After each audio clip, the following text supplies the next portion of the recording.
Anem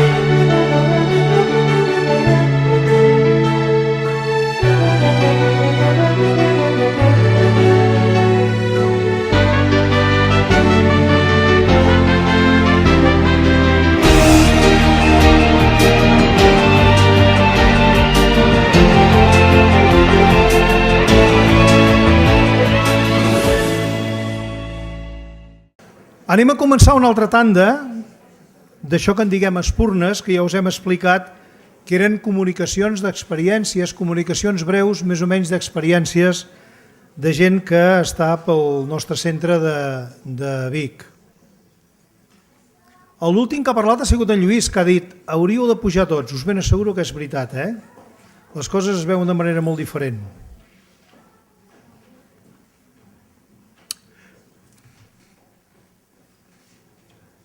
Gràcies.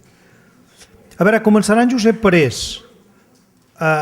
En Josep és un tio especial. Sempre normalment camina des d'ell cap a si mateix. El que passa és que allà és allà on normalment troba tots els obstacles, no? I d'un temps cap aquí, no sé el temps que fa, però d'un temps cap aquí, se n'està donant que tot això només són purs miratges de la seva ment. I ell té moltes ganes de parlar-nos d'un bosc, un bosc molt particular, que ell passeja. Va, Josep.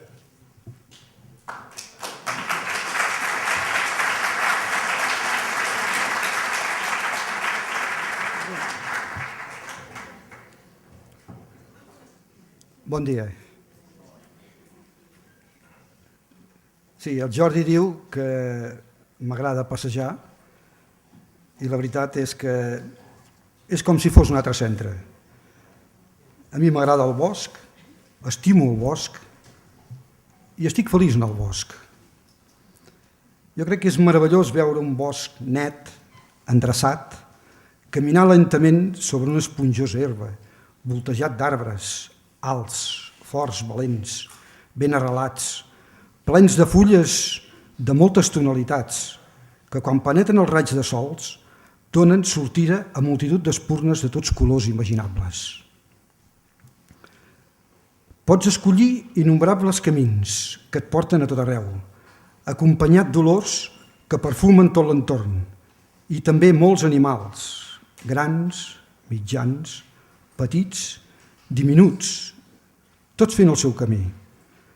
Però no tots els boscs són així. Una gran quantitat estan bruts, deixats, sense ordre ni concert, tot apilonat. Les herbes creixen de qualsevol forma.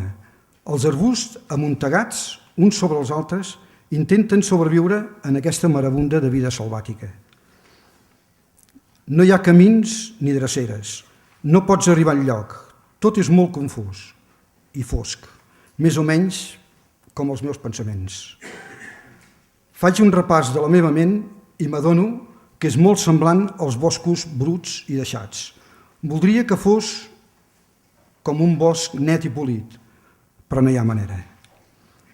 Poques vegades tinc la possibilitat de disfrutar d'un jardí d'aquestes característiques. La major part de l'existència estic capficat, el bosc brut i desordenat. El garbuix mental intern costa molt de netejar i ordenar. Si ens ho mirem de forma simbòlica, què hi trobo? Hi trobo arbres alts i grossos que queden atrapats per les enredaderes, amb lluents colors verdosos. Comencen a treballar a poc per la part baixa del tronc i pugen lentament fins a dominar-nos totalment, provocant finalment la seva destrucció. El paral·lelisme que s'hi pot aplicar és el del funcionament de la luxúria. Molt lentament t'envolta amb la seva fantasia, moltes vegades innocent, ja en època juvenívola.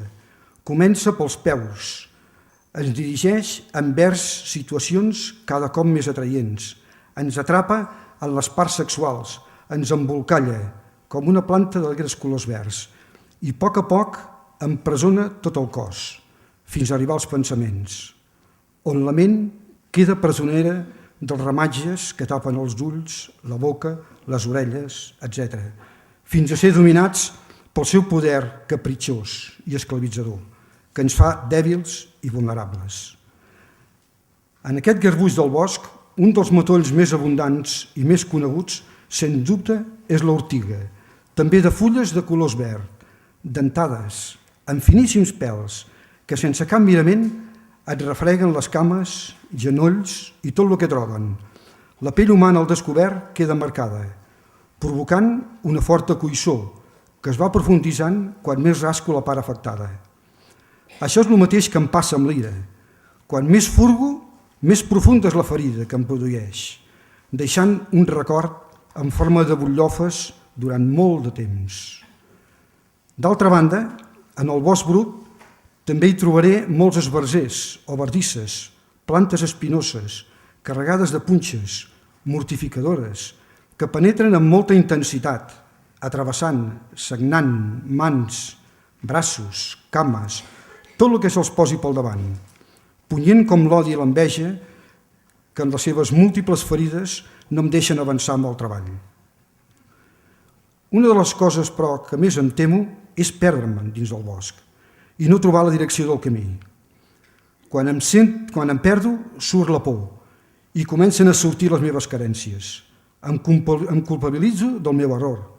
Quedo buit d'estratègies i la sensació d'impotència apareix dins del món mental.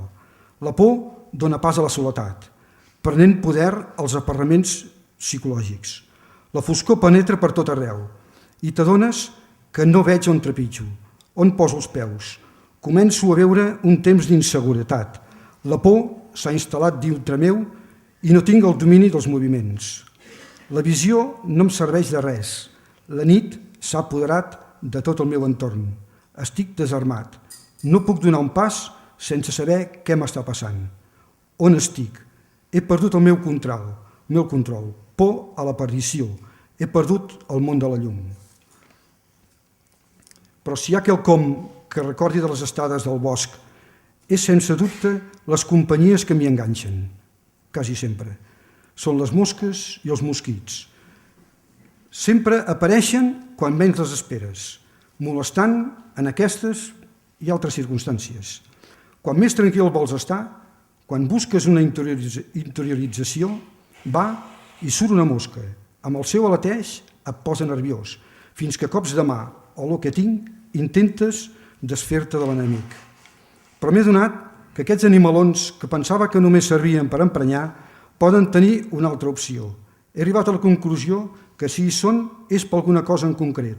Segons la meva opinió, hi són per recordar-me que estic adormit o soc mecànic. Quan estic en aquest estat no vull despertar i a cops intento matar la mosca i continuar el somni. Però el soroll de les ales em dona avís de que he de despertar. I si segueixo aquest concepte, ni em molesta, ni em fa nosa, ni pràcticament la sento.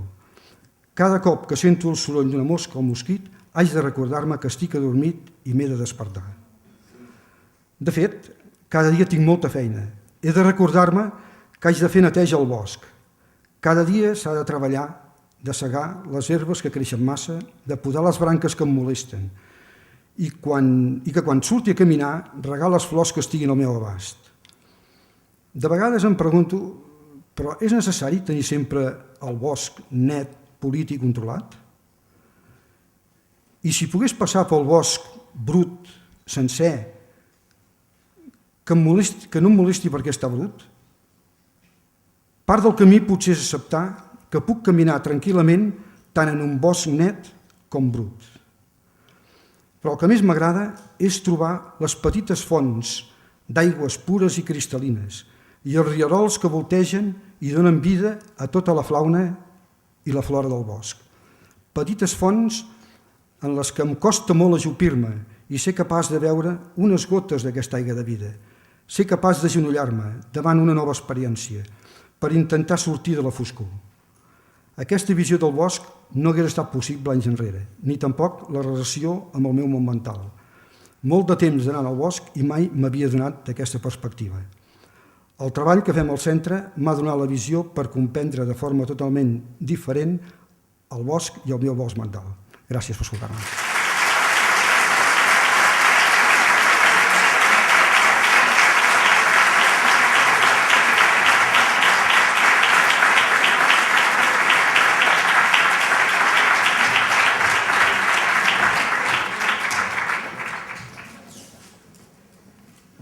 Ara li toca el torn a l'Ester Castells. L'Ester Castell és una persona que es porta tota la vida tenint cura de l'altra gent. És metge. Però ara, per fi, comença també a tenir cura d'ella mateixa. Apa, Ester.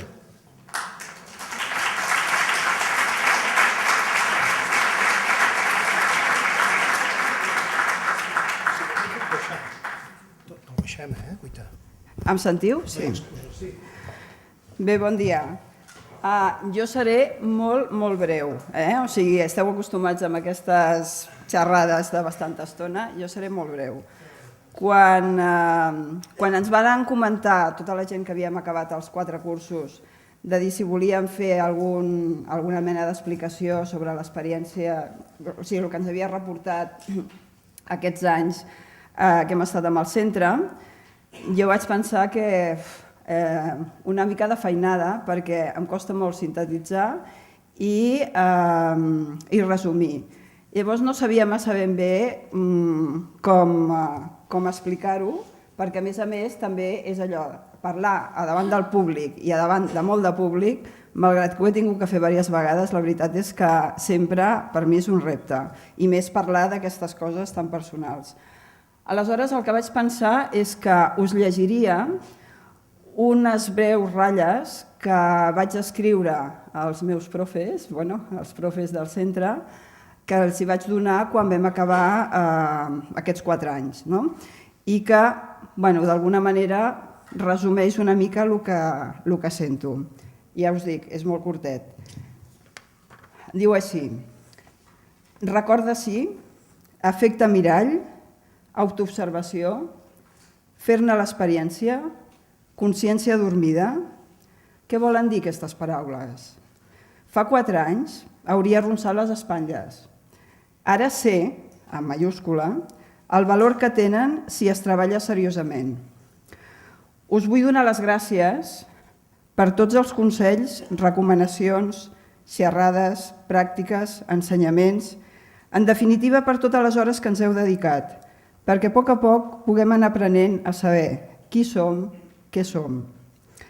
Com un dia deia el Sergi, segur que alguna cosa ha canviat des que varen començar. En el meu cas ha sigut així. I també sé, com diu el Jordi, que el camí no és fàcil, però que amb esforç i constància, malgrat les vegades que caigui, ara tinc una sèrie d'eines que m'han donat des del centre per aixecar-me de nou i endreçar l'habitació. Una sort d'haver-vos trobat i saber que puc comptar amb vosaltres sempre que necessiti dels vostres consells. Ja està. Gràcies.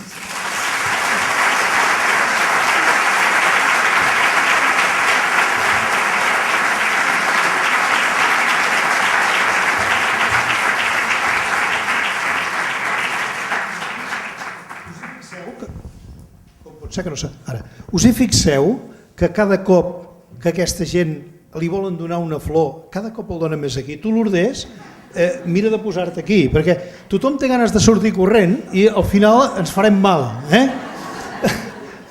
Bueno, ara li toca a la Lourdes. La Lourdes, és una tia molt maca, no? Però el que li passa amb ella és que ara està deixant de pensar en què ha de fer per començar a viure el que la vida li proposa. Doncs explica-s'hi. Va. El Lourdes no surt,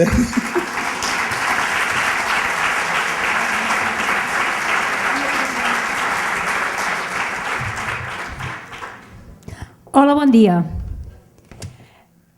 Ben bé no és això que havia pensat. Jo havia pensat a explicar-vos que, malgrat soc ara a l'atur, estic treballant com mai. Segons la meva experiència professional, de treballs tothom té una idea. El treball que jo us volia explicar no el coneix tothom, ni l'ensenyen a les escoles de secundària. Per adonar-me d'aquest treball, el primer que em va passar és que vaig tenir com una petita crisi existencial. Va haver un moment que em vaig posar malalta. I dius, malalta de què? Doncs el cos em va dir, noia, no vas bé. Estàs treballant malament. El treball que fas no et és útil. Llavors, com sempre, busques algú que t'ajudi a fer aquell treball, a saber què funciona malament, i el típic que fem tots és aneu a buscar teràpies. Vaig començar a buscar teràpies, unes teràpies per aquí, altres per allà, molt divertides, molt interessants, tothom tenia raó, però no estava treballant. Fins que un bon dia una companya em diu sé d'un lloc que t'ensenyarà a meditar. Dic, meditar? Vols dir que serà tan fàcil? Si meditar és posar-se a pensar i ja ho fem de pensar. I més jo, no sé els altres, però jo de pensar en faig molt. Així és que vaig començar en aquell lloc que li deien al centre i jo realment els haig d'agrair perquè actualment entenc que el treball que em faltava fer no era el treball que m'estaven explicant els altres, sinó el treball intern. He començat a treballar per mi, per descobrir-me jo, per saber com funciono i, com molt bé diu en Jordi, per deixar de pensar i viure. Gràcies.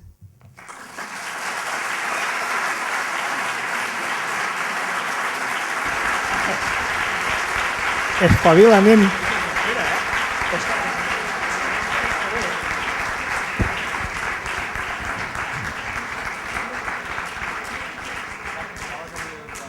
Com podeu veure, la Lourdes és una alumna aplicada, no s'ha sortit, s'ha quedat clavada aquí. Bueno, i ara l'última intervenció és de la Belén Mateu. No? No és la Belén Mateu? És en Jordi Ententes, vale. En Jordi, que al final és molt calmós, vull dir, ell sap que és allà, jo li dic no perdem massa temps perquè vull dir no dinarem, però ell no es mou de la cadira.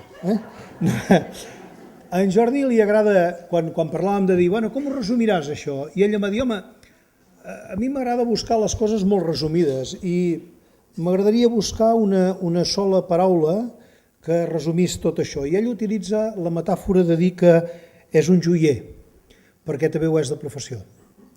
I ara què? Ja hauries d'haver vingut, nen.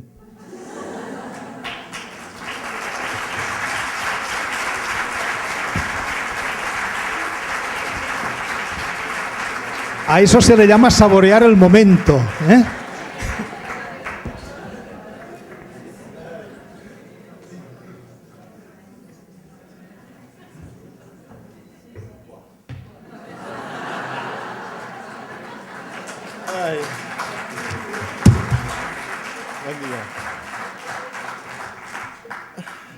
Bon dia a tots, No sé, m'hi costa molt això, però com tots ho intentarem. Jo li he posat el títol Quan creus que ja ho tens tot? Després d'un munt d'anys que la vida et viu, tens uns amics, una feina, una parella, apareixen uns nens, sí, els fills. Tens la sensació que ja ho tens tot. Bé, gairebé tot. Tot el que un pot desitjar si no tenim en compte el que es pot comprar amb diners. La teva part de felicitat ja sembla que la tinguis coberta. No n'hi ha prou. Sembla que ho tens tot, però dins teu tens un neguit de buscar quelcom més, alguna cosa que t'ompli una mena de buit. Una cosa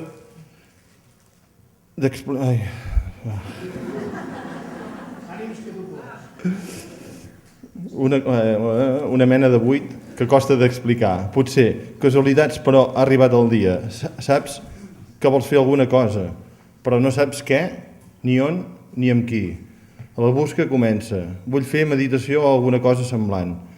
Passen els dies i, com aquell que no vol, em trobo en una classe amb una dotzena de desconeguts, amb els qui, a mesura que passa el temps, fem relació i cada vegada et trobes més a gust. Han passat uns mesos. Sembla que la teva busca ha arribat a bon port. El que t'expliquen comença a encaixar amb un seguit de sensacions, pressentiments, que un ja tenia. Les peces del trencaclosques comencen a encaixar. I tot pren una mica més de forma. Cada vegada et sents millor. Comences a percebre que has trobat un camí que et pot ajudar a despertar aquesta part interna, una desconeguda fins aleshores. autoobservació, meditació, xerrades, conferències. Quan van començar, ens ho van dir. No espereu grans canvis, ni coses gaire complicades. Quan vas avançant, et preguntes, només és això?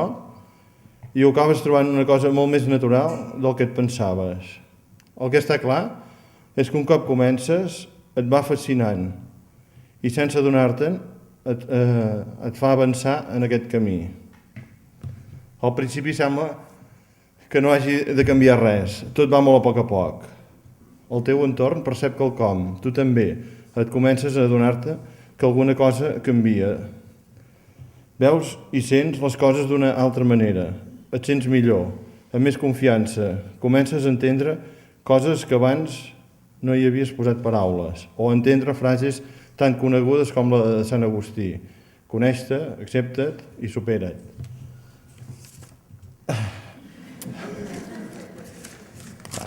Millor, Amb aquests anys he fet petites passes i he après a no esperar dels demés el que potser desitjaria, a no crear-te expectatives de les coses. La vida a cada moment et dona el que necessites. Només cal adonar-se'n.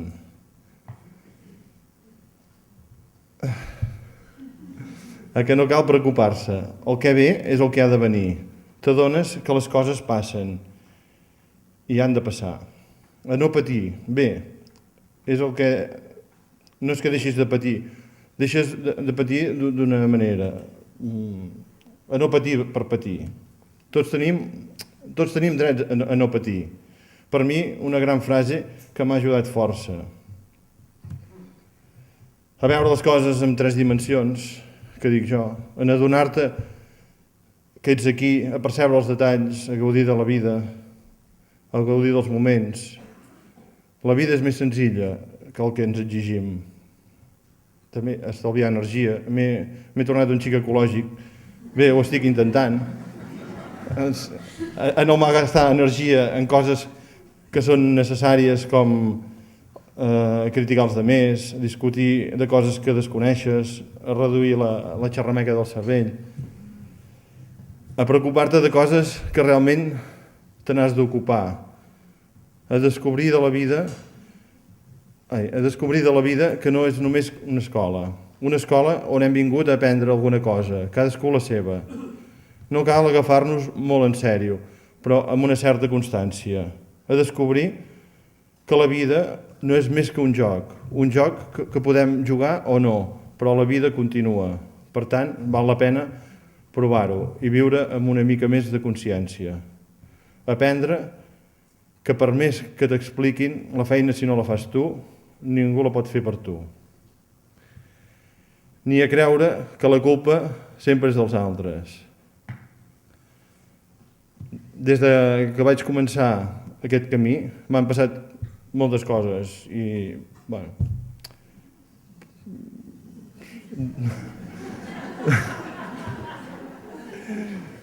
moltes...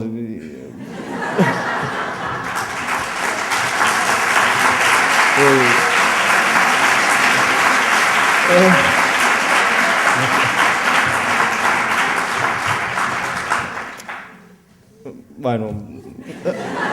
M'han passat coses bastant complicades, és igual. Tot i puc continuar posant etiquetes, el que tinc clar és que les he viscut de manera molt diferent de com les vivia no fa gaire, en un passat molt poc llunyà.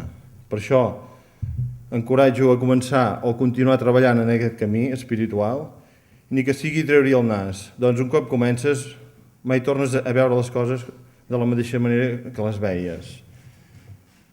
Malgrat tot, m'adono que em falta molt.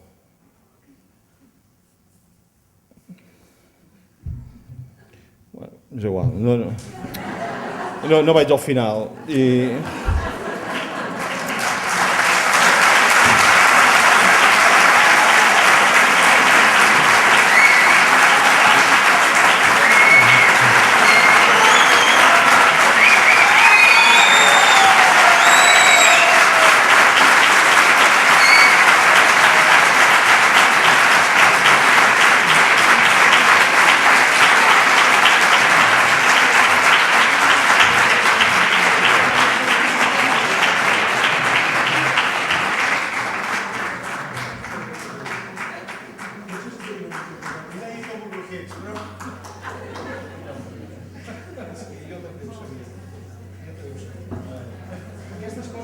Més el Jordis, normalment. Llavors es foten a plorar i aquestes coses, mira què passa. Jo per això em giro d'esquena, sabeu? Ja està. Ara poder ser li toca la Belém Mateu. Ostres, la Belém. Hem d'anar a buscar, no? Ho fas molt bé, Jordi, perquè te sentes al costat d'un metge. El tio sap triar, al costat del metge, tu, Bueno, ara li toca a la Belém Mateu. La Belém és un altre metge, també, vull dir que estem aquí, tu en cuides, vale? És una persona capaç d'enfrontar-se a qualsevol obstacle, però això ella no ho havia pas descobert. No fa massa temps que ha pogut començar a constatar tot això i ara ja es reconeix. I tota la gent del seu entorn, fins i tot el de la feina, que és una feina complicada, diuen que d'un temps ençà la Belém fa una altra cara i es mou d'una altra manera. I diuen, hosti, la Belém sembla feliç. Vinga, Belém.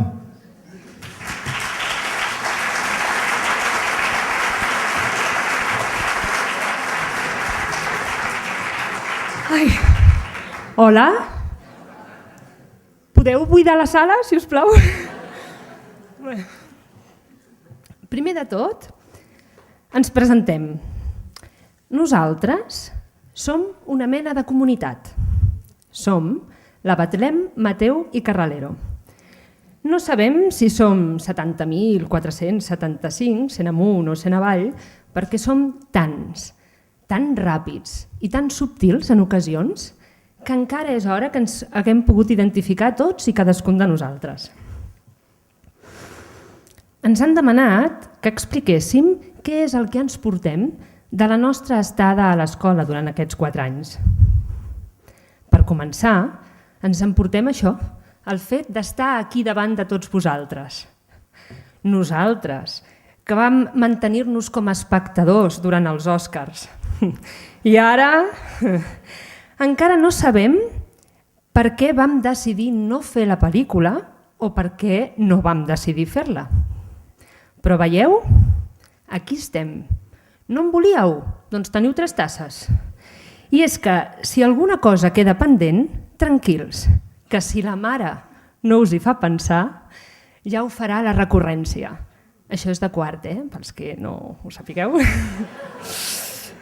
Però bé, tant és. El que sí hem après és que tant hi fa el que sabem o deixem de saber. Potser precisament el que resulta més divertit és no saber res de res i buscar indefinidament. I quanta pau d'esperit dona el fet de no haver-ho de saber sempre tot. Nosaltres, per exemple, encara no sabem qui és el líder, que segur que hi és, però no l'hem sabut identificar. De normal, parlem tots alhora i d'una forma bastant caòtica. Hem trobat que no se'ns entén gaire quan ho fem, que sovint caiem en contradiccions els uns respecte als altres, que no anem tots a la d'una. Així és que no haver de donar l'opinió ens allibera força, la veritat. I una altra cosa que ens allibera és el fet de descobrir que la nostra comunitat no és lliure. No hi ha llibertat de decisió. Depenem de qui de nosaltres crida més o de qui de nosaltres ha invertit més hores al gimnàs. En última instància, la nostra comunitat és com una mena de màquina expenedora que descarrega un o altre producte segons l'import. Hi ha altres coses que generen pau. Quan descobreixes l'efecte mirall, et cagues en tot. Nosaltres som aquell o aquella? Divertit. En comptes de trobar les 8 diferències, s'han de trobar les 70.475 similituds. Quan per fi tens la feina feta, la paraula odi desapareix del diccionari. I això dona pau. I una cosa és mirar cara a cara els defectes. Però què n'hi ha de les virtuts? Buf, les virtuts. A nosaltres ens agrada molt allò de les virtuts, l'altra cara de la moneda. A la nostra comunitat se la coneix com una de les més ordenades i organitzades del país. A saber, per començar, ja us hem reconegut que les nostres entranyes amaguen cert caos. Som perfectes en molts aspectes, fins que descobrim que tot plegat és una pura màscara. El desenmascarador que ho desenmascari, bon desenmascarador serà. Nosaltres hem vingut a l'escola a que ens ensenyin l'ofici de desenmascarar. Tot plegat, allò de no saber res. Doncs per no saber, no sabem ni què som i tampoc sabem què no som. Som un autèntic misteri, com en una novel·la de l'Agatha Christie. I a les novel·les de l'Agatha Christie sempre hi havia un dolent. Nosaltres també pensàvem que quan teníem problemes dins la nostra comunitat era perquè en el fons algú ens feia la traveta a fora, o per les condicions meteorològiques, o en definitiva per circumstàncies alienes a nosaltres. Ara en parlem entre tots. Ens adonem aleshores que hi ha tantes maneres de veure un esdeveniment com membres de la comunitat som. Això ens ajuda a relativitzar i a no donar tanta importància a segons quines coses o reaccions. Per altra banda, si plou, no podem sortir de casa, o sí, però podem llegir un bon llibre o gaudir de la companyia dels nostres. Tot depèn de la mirada amb què encaris la vida. A més, de tot se n'aprèn, oi? Nosaltres hem après que aprenem dels esculls. Quina paraula més maca, Jordi. Gràcies. Així és que ja ho sabeu, busqueu els vostres propis esculls. I per cert, no us quedeu amb l'enteniment, cerqueu la comprensió. Perquè sense l'experiència, el saber no és més que la màscara de la ignorància. Moltes gràcies.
Molt bé.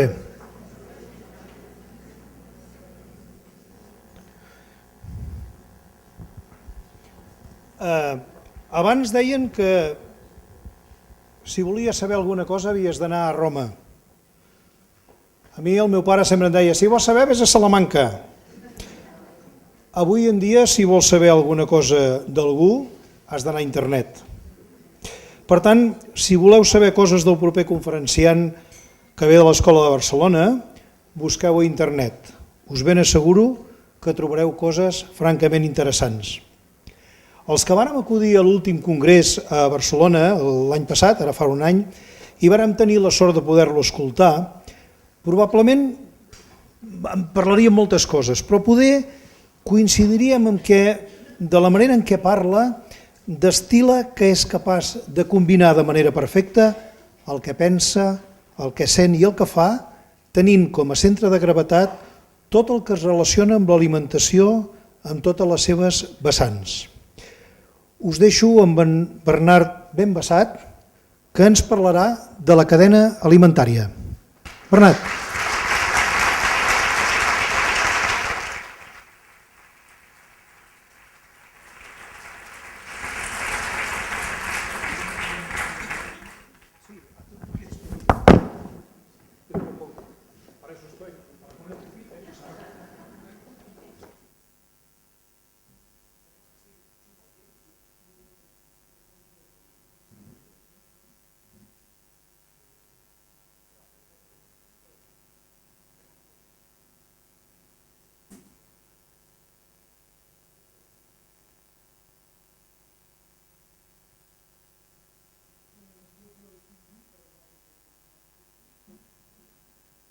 Dóna-li volum. ¿Sigo yo o sigues tú?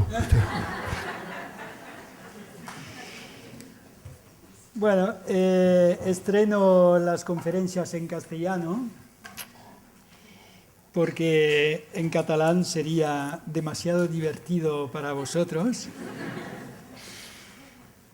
Y como siempre, agradecer muchísimo a todos los de aquí. Ya he tenido un par de emociones desde esta mañana que han valido el viaje, o sea que... Y sobre todo, por supuesto, a Carmen y Cristian, pero para ellos no voy a usar palabras porque intercambiamos otro tipo de lenguaje. Entonces, sé que debe ser más o menos la 1, sé que debéis tener hambre y no os voy a hablar especialmente de golosinas. La meta de esta pequeña intervención de hoy es resaltar, y ahí lo digo con seriedad porque no lo sé decir de otra manera, la increíble vinculación que hay entre lo que comemos, cómo comemos y todo lo que nos pasa o no nos pasa. Y esto da tema para mucho, hasta el punto que he propuesto a Sergi y a Jordi alargar un poquito lo que es la intervención para los que estarían interesados en hacer una especie de encuentro off, digamos, donde tendréis, si lo hacemos, toda posibilidad de hacer preguntas y sobre todo de preguntar desde la individualidad, porque claro, esta conferencia de ahora es más general, es más sobrevuela mucho más el tema en su conjunto, pero luego cada uno es un caso por sí solo. Entonces, yo creo que en un primer momento no salta a la vista la relación muy estrecha que hay entre la temática de este congreso y la alimentación, pero os aseguro que es absoluta la vinculación. O sea, vivir en plenitud, y espero poder tener la experiencia de explicároslo, pasa necesariamente por un trabajo sobre la alimentación, que en un primer momento es un trabajo, pero después no es un trabajo, es cambiar un programa por otro y cambiar una visión de las cosas por otra. Para situar un poco, yo de oficio soy cocinero.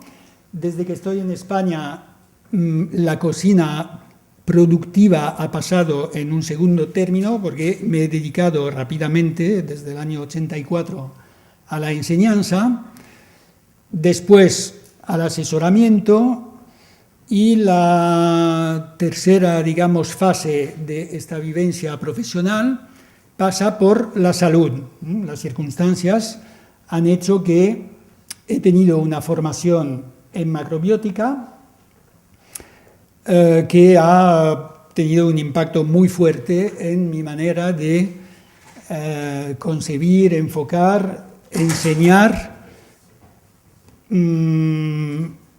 la cocina, porque es lo que más puedo transmitir, pero en un segundo término, digamos, la alimentación. Sobre el final de esta conferencia intentaré describir lo mejor posible la macrobiótica, que es la tendencia que considero más inteligente para el ser humano para alimentarse, y lo haré de forma concisa, porque esto da para hablar durante muchas horas, pero lo que más me importa es despertar en vosotros, si puede ser, una curiosidad en un primer momento y después un convencimiento de que vale la pena poner bastante energía en cuestionar los sistemas alimentarios habituales para pasarse a otro más individualizado y más encarado hacia las energías, que finalmente es lo que más nos importa. Entonces, digamos que vamos a hacer dos bloques, uno más potente que el otro. El primer bloque es la alimentación en estado de salud o de relativa salud, que supongo que es el caso de la mayoría de todos los que estamos aquí. Y luego también hablaremos un poco de la alimentación en estado patológico, es decir, el rigor con el cual abordamos la cuestión es menor cuando hablamos de personas más o menos saludables, siempre hay pequeñas sombras, pero digamos gente que no tiene problemas notables de salud, y luego hay los que ya han caído desde el lado de la patología y donde el tema alimentario tiene todavía más impacto e importancia. Entonces, las circunstancias de vida que más o menos todos compartimos nos llevan a perder el sentido básico de la alimentación. Básicamente, la alimentación es como para las plantas el agua, la tierra, el aire y el sol, o sea, sirve para favorecer un proceso de crecimiento, de construcción o de reparación. Esto es lo que debería ser. Lo que pasa es que hay presiones que nos sacan de este eje y que nos obligan a darle un papel a la alimentación totalmente inadecuado. O sea, por ejemplo, comer porque yendo al supermercado estamos muy atraídos por etiquetas, envases, colores, productos. Todo esto tal vez nos hace comprar y luego consumir, no por la función real de la que tienen los alimentos, sino por una presión del mercado y del marketing que distorsionan nuestra percepción del acto de comer. El mercado, ya lo sabemos, es agresivo, como lo son todos los actos comerciales, es decir, cuando una persona inicia un recorrido comercial, lo que le importa es vender, o sea, la meta del comercio es vender. En otros ámbitos no tendría la misma gravedad, porque si compramos demasiados muebles o demasiados coches, pues evidentemente hay consecuencias, pero bueno, digamos que a nivel de salud la consecuencia es menos directa. En cambio, con los alimentos, ahí sí que el efecto no es el mismo, ¿no? Y cuando el mercado nos obliga de forma más o menos sutil a participar como compradores a su engorde, digamos, el mercado olvida que tenemos necesidades y tenemos una capacidad de asimilación, pero no tenemos más. Es decir, que si, por ejemplo, hace 25 años el peso de alimento para cada persona estaba en torno al 1,2 kg por día, actualmente hemos sobrepasado los 2 kilos. Y sin embargo, los cuerpos no han cambiado tanto. Las actividades más bien se han ido encogiendo a nivel físico. Entonces, gastamos menos energía, en el sentido sobre todo físico de la palabra, y sin embargo ingresamos más alimento. Si añadimos a esto que el alimento ingresado, para quedarme con esta imagen de ingresar-gastar, es de menor calidad nutricional y encima cargado con muchas más sustancias que poco a poco nos causan problemas enormes. Supongo que todos tenemos en nuestro entorno más o menos cercano alguna persona que ha padecido o que padece enfermedades graves imposibles de desvincular con el amontonamiento en las células de todos los tóxicos que vamos respirando, bebiendo o comiendo, sin hablar de la parte emocional, que estos son otros tóxicos que ya abordaremos también después. Y estas enfermedades no hubieran llegado al punto en que han llegado si no hubiera tantos químicos en nuestro entorno. Y en la alimentación no os imagináis lo que esto representa. Para usar números, los aditivos utilizados en todo el ciclo alimentario, desde la producción hasta que el alimento llegue a nuestras mesas, suma 2.200 aditivos, de los cuales 400 son reconocidos como tóxicos y, sin embargo, autorizados. Y esto nos lo encontramos cada día, no hace falta ir a alimentos sofisticados, o sea, los más básicos ya contienen este despliegue de químicos. Entonces, es verdad que es difícil alimentar masas, somos muchos, encima el mercado hace su trabajo de mercado y nos hace consumir, ya lo he dicho, más de la cuenta, y todo esto nos lleva a una situación complicada de gestionar.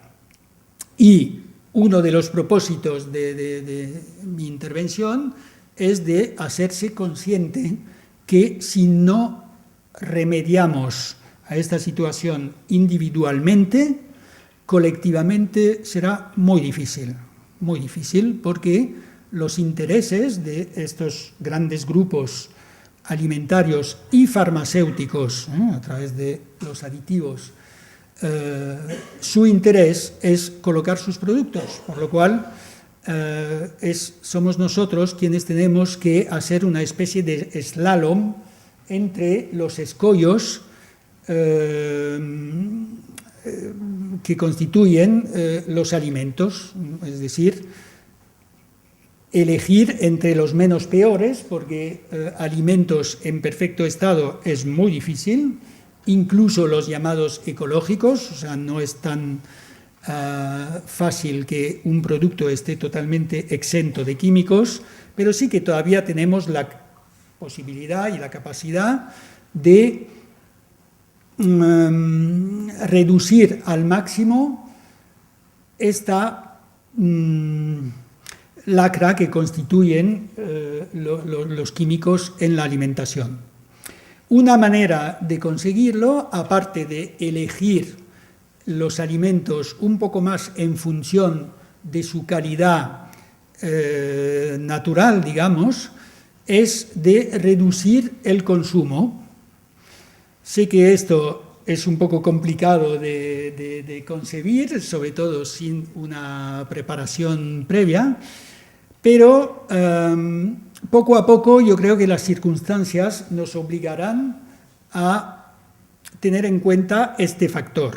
Es decir, que si en vez de ingerir 2 kilos de alimentos al día, es el promedio, nos bajamos a 1,5, bueno, pues ya será un beneficio más para nuestro metabolismo y otro beneficio más, evidentemente, para el planeta.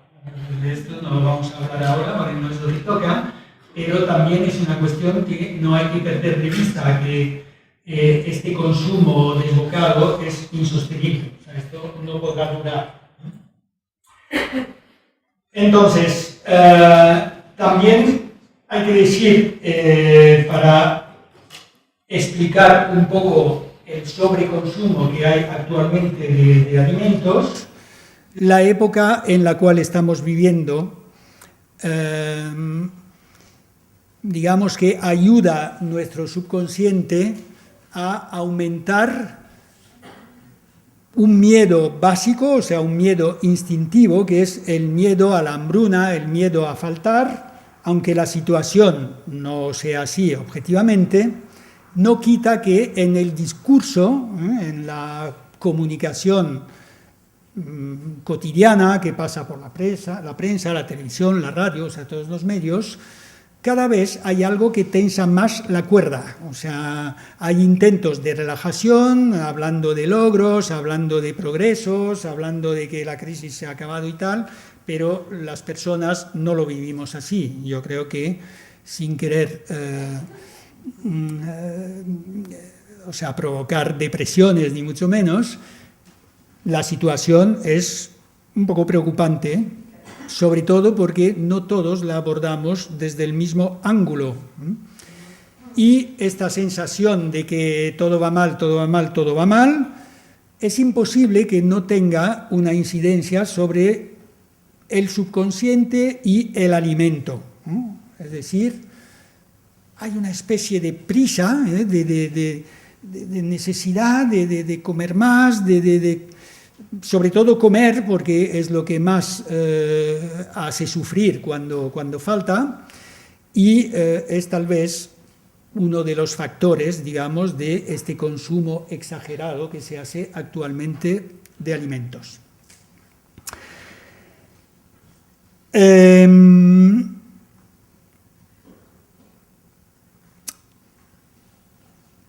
Dentro de lo que son los factores de un consumo a la vez exagerado y a la vez no muy adecuado de cara a las necesidades reales, son estos desequilibrios o desniveles, vamos a decir, psicoafectivos, es decir, que ahí también le otorgamos a la comida un papel que normalmente no le debería tocar, que es de colmar vacíos.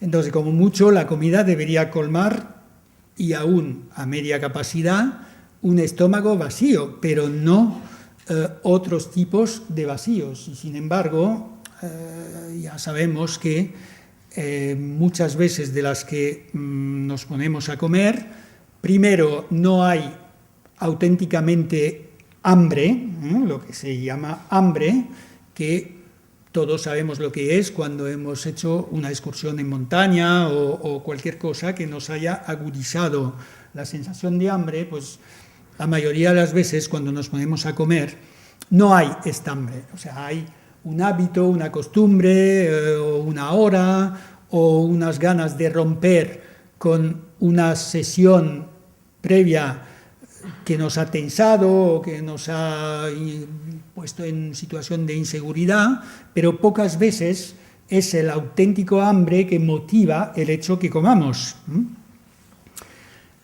Y por otra parte, pues hay una serie de frustraciones, de todo esto ya lo hemos estudiado en las escuelas, tanto en Barcelona como en Vic, que nos sacan, digamos, de nuestro centro o de nuestra tranquilidad para hacernos pasar en un estado de estrés, de angustia, de ansiedad, y fácilmente vamos a recurrir a la comida para tener la sensación de que esto lo vamos a bajar. No solo no lo bajamos, sino que más bien lo agudizamos, porque a medio o largo plazo esta ingestión inadecuada de comida va a tener sus consecuencias en el sobrepeso, en una serie de digamos, trabajos extra que pedimos a nuestros órganos digestivos, que tienen una capacidad de actuación, pero no tienen mucho más que la que tienen, y sin embargo muchas veces forzamos mucho esta capacidad de digerir y asimilar. Entonces, estaría bien hacer un poco un retroceso en lo que es el acto de comer y devolverle su función real. Es decir, tengo un físico, este físico tiene necesidades, me detengo en determinar cuáles son estas necesidades y más o menos me mantengo en un término razonable. Y de vez en cuando la situación lo requiera, sí que me voy más allá y disfruto del acto de comer más allá de mis necesidades, por placer o por efectos artísticos. O sea, si hablamos de la gastronomía de los grandes restaurantes, allí el hambre tiene poco papel, o sea, más que nada vamos a vivir una experiencia de arte, de emoción muy subida, de compartir sensaciones con los que han creado este tipo de alimento y nosotros que lo consumimos, pero esto se tiene que limitar a de vez en cuando, o sea, cuando hay una celebración o cuando hay algo que lo justifique. En este momento de esta conferencia no puedo dar un ejemplo que espero ilustre de forma real y se salga del mero discurso, una experiencia que yo estoy viviendo desde hace un tiempo y que probablemente me ha permitido hablar con cierta seguridad de lo que estoy hablando, porque lo estoy viviendo. Es un poco lo que nos contaba Mercé exquisitamente en el inicio de la mañana. Nada más real que hablar de algo que estamos viviendo. Y esto es algo que empezó hace más o menos 4 meses, un poquito menos, tras una toma de peso, hablo de mí, importante, que ha venido muy escalonadamente, o sea, no ha venido de golpe. He decidido poner realmente un punto final a este descontrol y mala gestión de mi alimentación. Hay que decir que soy cocinero, estoy metido todo el rato entre alimentos, sea enseñando, sea asesorando, y encima me encanta comer. Y encima, por suerte o por desgracia, no sé lo que es no tener hambre. Entonces, esto es una ecuación difícil de resolver cuando, además, el aspecto estético tiene su importancia, no es poca cosa para mí. Entonces, decidí el 4 de agosto exactamente hacer una cosa muy agresiva, y no lo digo como ejemplo a seguir, ni mucho menos, porque es muy difícil seguir esta pauta alimentaria que me he impuesto, pero simplemente para ilustrar a qué punto, incluso para personas, como seguro que la mitad de la sala está en este caso, la comida tiene una importancia enorme, sea una importancia objetiva, la de satisfacer el hambre, o totalmente subjetiva, que es la de satisfacer o llenar más bien vacíos. Pues espero que esta pequeña experiencia que os voy a contar ahora ayude a salirse del círculo cerrado de no puedo hacer otra cosa, porque a mí también me hubiera sido fácil a principios de agosto decir no puedo hacer otra cosa, porque tengo cantidad de argumentos para justificar el comer más o mucho más de la cuenta. Entonces, esta experiencia consistió en cristalizar una idea que desde hace bastante tiempo me rondaba en la cabeza, que era saltarme una comida, pero no saltarme una comida como lo hacemos cuando tenemos 15 años y de repente nos da por querer perder peso o tener una figura más atractiva o lo que sea, sino por reflexionar sobre la sensatez-insensatez de cenar.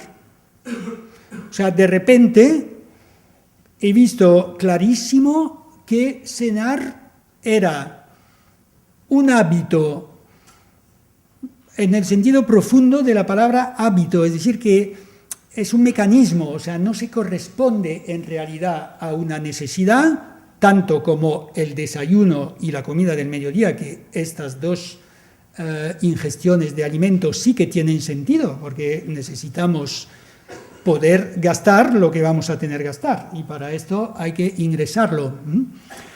En cambio, la cena no vi claro, o sea, no vi claro que fuera sensato tomar a las 9 de la noche, más o menos, una cantidad de alimentos que se iban a traducir en 2 o 3 horas en energía, y luego esta energía dejarla estancarse en el sueño, donde sabemos que el metabolismo sigue utilizando energía, pero muchísimo menos que durante el día.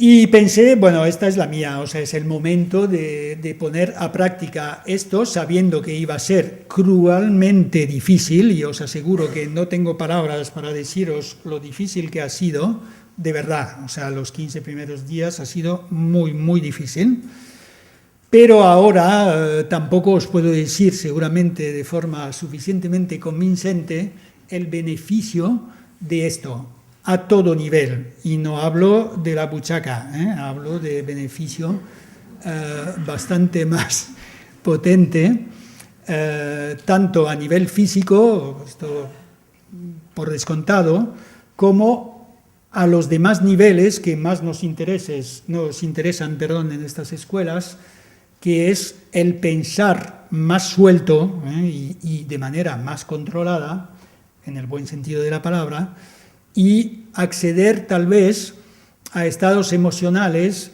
que difícilmente van a poder existir cuando el cuerpo pesa. Y ya me entendéis cuando digo pesa. Entonces, repito, no es un ejemplo a seguir al pie de la letra, ni mucho menos. Yo lo puedo hacer porque mi organización de vida me lo permite, o sea, no perjudica a ninguna vida familiar, ni tampoco a mis compromisos sociales, que puedo manejar con cierta ligereza. Simplemente hay momentos que sí que tengo que explicar un poco este hecho. Por ejemplo, esta noche Cristian me ha propuesto venir a cenar porque creo que se organiza una cena, pues le he dicho, sí, iré porque me encanta estar con vosotros, esto seguro, pero no cenaré. Y ahora os explico que nos tiene que resultar agresivo porque no es ni mucho menos una actitud de oposición a la comida o al restaurante donde vayamos, o sea, para nada, sino que ahora, y entender bien lo que estoy diciendo, me resulta, voy a usar la palabra más bestia, obsceno cenar. O sea, no, es que no me encaja. Y os lo digo con toda sinceridad y repito, no sigáis el ejemplo, pero algo os debería indicar, porque repito, tal vez yo menos que nadie de los que estamos aquí debería podido haber llegado a este punto. Me era muy complicado por muchos motivos y sin embargo ahí está.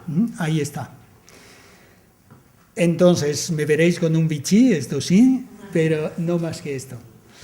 Entonces, a la práctica, por los interesados, se trata de desayunar bien, o sea, desayunar hasta saciar el hambre, que en realidad se sacia bastante rápidamente porque el hecho de dejar de comer más o menos a la 1:30 de la tarde y no volver a masticar hasta las 6 de la mañana siguiente, pues ya configura de otra manera el volumen estomacal. Y luego llega un momento que el hecho de comer se vuelve secundario, que esto también es un arma extraordinaria para el control alimentario, es decir, no darle obsesivamente a la comida, sino recordar que hay que comer cuando hay hambre o cuando hay necesidad objetiva de comer. Entonces, desayuno copioso, en mi caso es de tipo macrobiótico, después, ya os lo he dicho antes, intentaré describir de manera sintética mi manera de entender y de practicar la macrobiótica.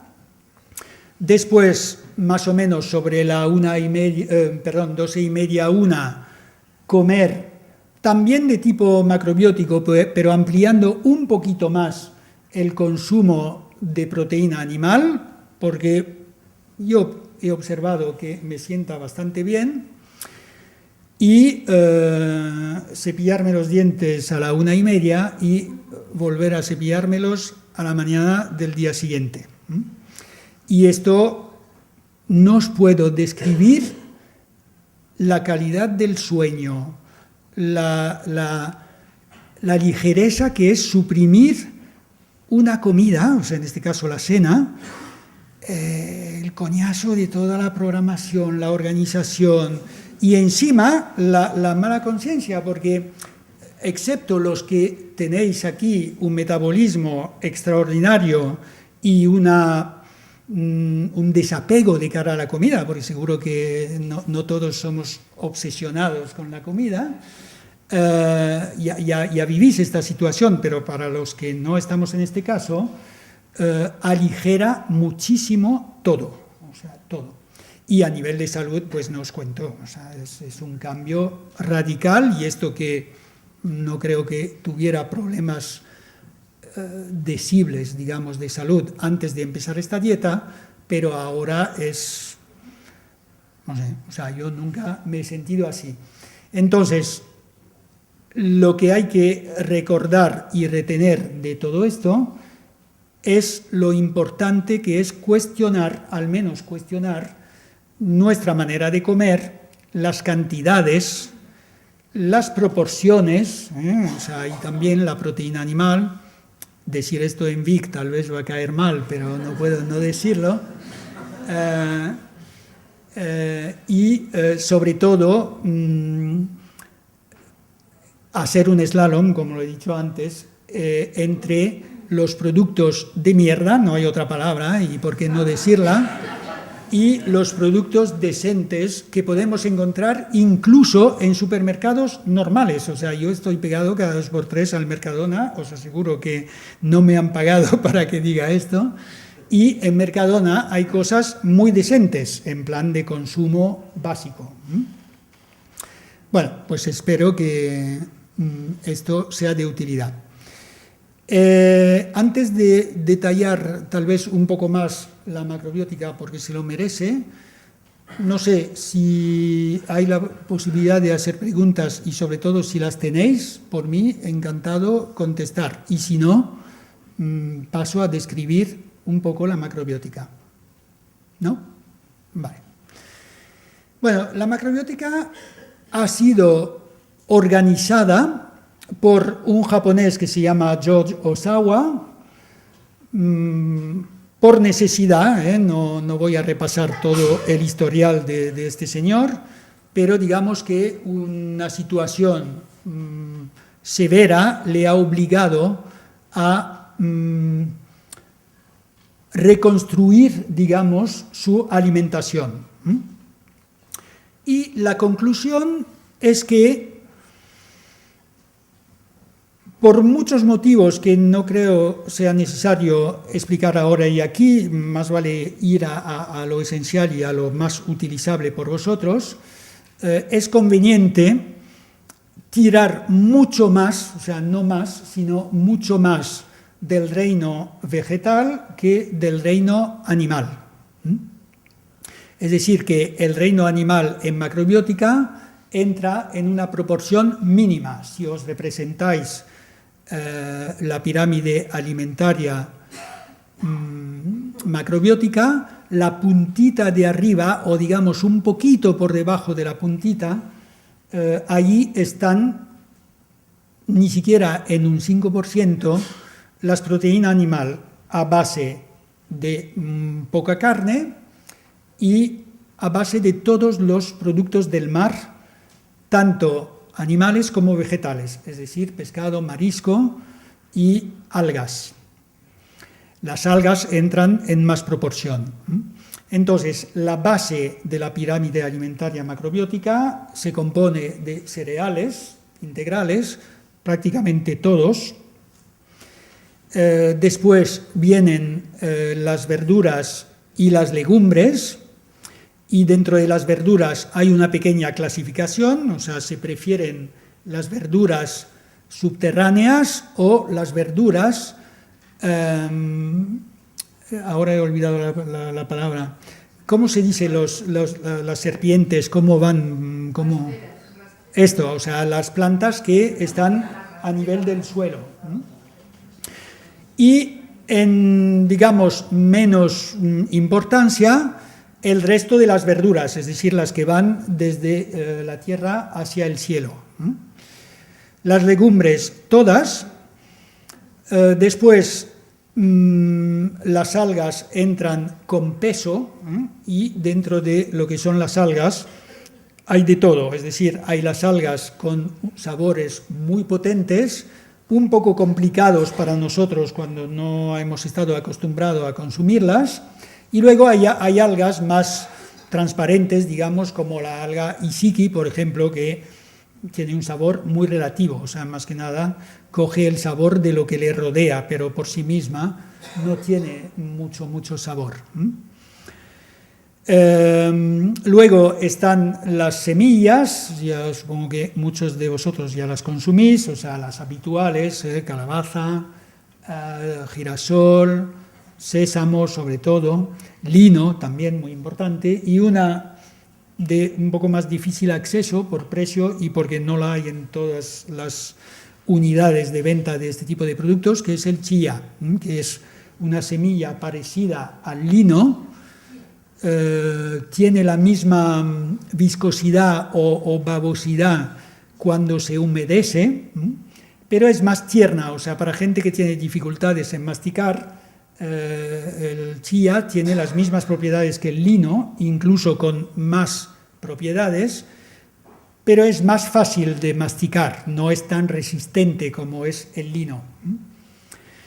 Luego, los aceites de primera presión en frío, todos, Y después los frutos secos, la fruta fresca, y arriba o casi arriba del todo pues están las proteínas animales, excluyendo en su totalidad los lácteos.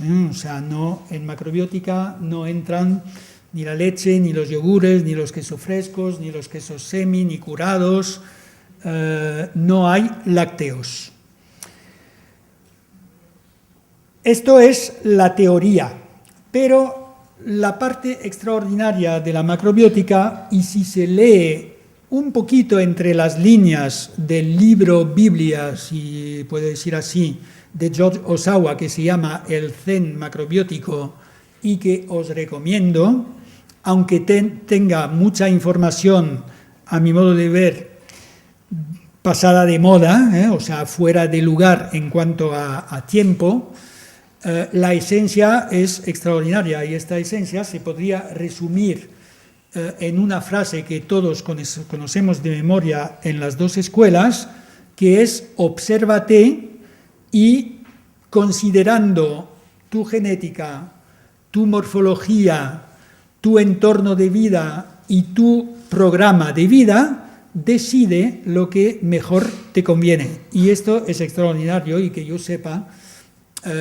no he podido observar este tipo de actitud tan vinculada a la persona y no a la globalización, digamos, de la dieta en ningún otro orden alimentario. O sea, para mí es propio de la macrobiótica. Y además hemos tenido la suerte de tener un pequeño contacto con Fiacusi, que es el hijo de Michio Cusi, que es otro papa de la macrobiótica, y que ha corroborado a qué punto lo extraordinario de la macrobiótica es esto, o sea, que no tenga mandamientos globales, sino que induce a las personas a que se conozcan, en este caso desde el punto de vista energético, y decidan lo que mejor les va para satisfacer sus necesidades, reduciendo al mínimo posible los residuos, las toxinas o los alimentos que el metabolismo no puede reconocer. Y de estos alimentos que el metabolismo no puede reconocer, cada vez hay más.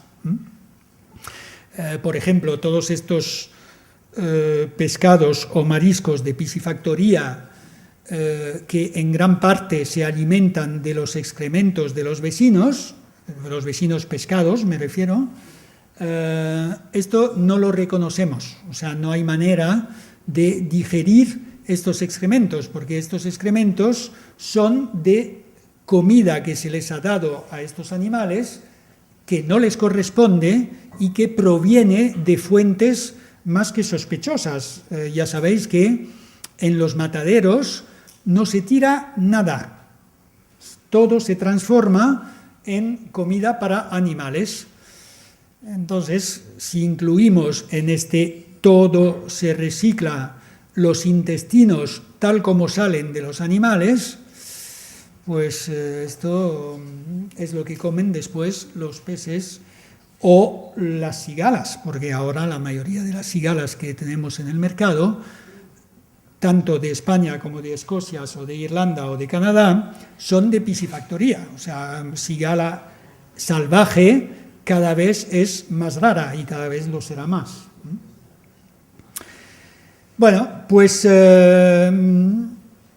esta capacidad que nos da la macrobiótica de fabricar nuestro propio programa alimentario, para mí se merece realmente todo el respeto, porque de la misma manera que nos conduce a comer bien, en el sentido dietético de la palabra, también nos conduce a esta disciplina imprescindible de la autoobservación, del no olvido de uno mismo, y también de una conciencia un poquito más global en cuanto a difundir toda la información que podemos almacenar y comprobar, porque tal como lo han dicho conferenciantes anteriores, si no comprobamos lo que decimos no sirve de nada, pues podremos hacernos nosotros mismos vehículos de esta información y evitar,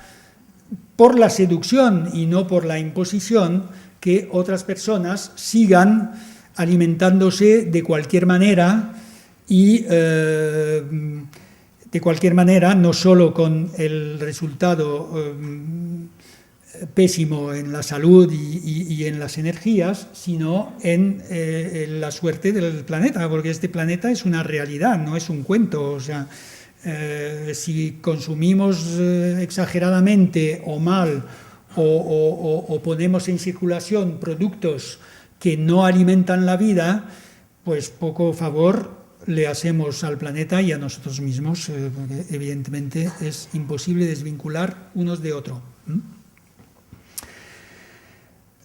Bueno, tenemos, Jordi, ¿cómo vamos? 3 minutos. Adiós. Bueno, pues yo repito lo encantado que estoy y de estar aquí, porque Vic tiene algo para mí que releva un poco de la magia, porque no sé cómo vosotros lo habréis percibido, pero ya que cada uno de los anteriores ha abordado el tema de la tensión o de la dificultad, sobre todo tú allí, que has sido conmovedor en tu emoción, yo aquí no sé qué pasa, pero no noto esto, o sea, no me siento ni tenso ni nada. No sé si es una cuestión telúrica o humana o ambas cosas. Ah, es esto, ¿no? Ah, pues. Pero realmente hay algo aquí que me relaja, que hace todo sencillo en el buen sentido, no simple. Y bueno, y esta oportunidad que se nos da de poder, no digo enfrentarnos a nuestros pánicos, porque sinceramente yo esta vez no lo he sentido, pero bueno, poder simplemente hablar de una experiencia y hacer que, aunque sea en pequeño porcentaje, esta experiencia sirva de algo, porque os aseguro que cuando uno vive una experiencia de esta intensidad, de no ser que sea un tocho, o sea, la primera necesidad es de compartirlo, pero no por recibir aplausos, ni mucho menos, sino por abrir la puerta, una puerta a veces difícil de empujar, a algo que en un inicio es verdad, es difícil, porque tocar el tema de la alimentación es tocar un tema muy sensible por muchos motivos, pero que cuando se ha reunido suficiente fuerza para empujar esta puerta, pues lo que hay detrás es mucho. Muchas gracias.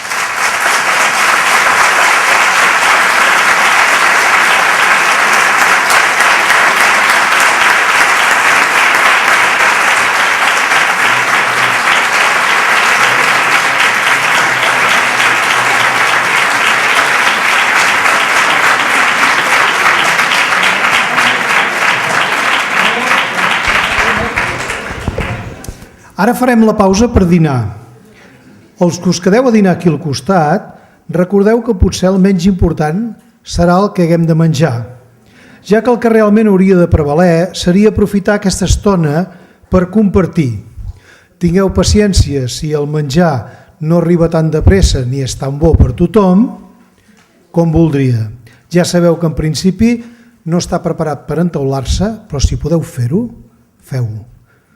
Teniu un quart, està per sortir que us toqui l'aire. D'acord? Gràcies. Ens hi posem a les 4. I no falteu que tenim un plat fort a les 4, Però fort,